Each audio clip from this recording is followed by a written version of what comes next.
बिस्मिल्लाहिर्रहमानिर्रहीम अस्सलाम वालेकुम वरहमतुल्लाहि व बरकातुहू। आज हम कच्चे आम की चटनी बनाएंगे जो कि आप किसी भी सालन के साथ या पराठे के साथ खाएंगे तो बहुत ही ये मज़े की खट्टी और स्पाइसी बहुत ही मज़े की ये चटनी बनती है। जिसके लिए मैंने यहाँ पे 2 कच्चे आम लिए हैं और 2 टमाटर लिए हैं और उनको मैंने हाफ़ हाफ़ कट कर लिया है और साथ में 4 से 5 लहसुन के जवे हैं और साथ में 4 से 5 हरी मिर्चें हैं। वो अपने टेस्ट के हिसाब से, अगर आप कम मिर्चें पसंद करते हैं तो उनको कम कर लें, अगर आप ज़्यादा पसंद करते हैं तो आप इतनी ही रहने दें।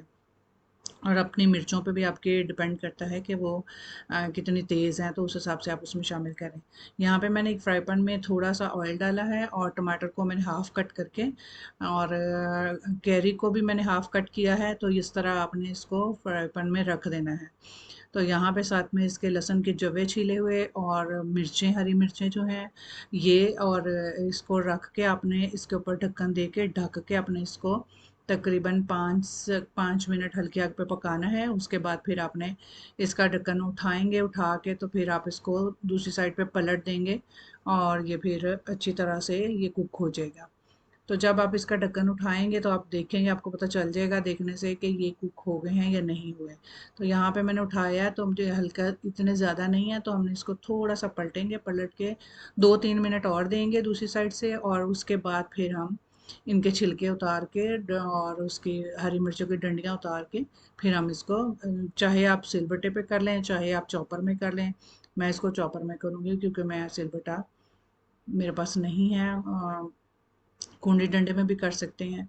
तो यहाँ पे ये देखिए, इस तरह टमाटरों के आपने छिलके उतार देने हैं, मिर्चों की भी आपने डंडियाँ उतार देनी है। उतार के फिर आपने ब्लेंडर का जग लेना है, उसमें आपने इसको डालना है और इसको ब्लेंड कर लेना है और इसमें अपने टेस्ट के हिसाब से हाफ़ या 1 टेबल स्पून जो है वो आपने इसमें सॉल्ट शामिल कर देना है। तो ये आपकी बहुत ही मज़े की खट्टी और स्पाइसी बहुत ही मज़े की चटनी बनती है। तो इसके साथ किसी भी सालन की ज़रूरत नहीं है, आप रोटी के साथ इसको खाएं। और अगर आप इसको दाल या कि चावल या किसी और चीज़ के साथ, जो सब्ज़ी के साथ भी खाते हैं तो बहुत मज़े की है। ज़रूर बनाइएगा।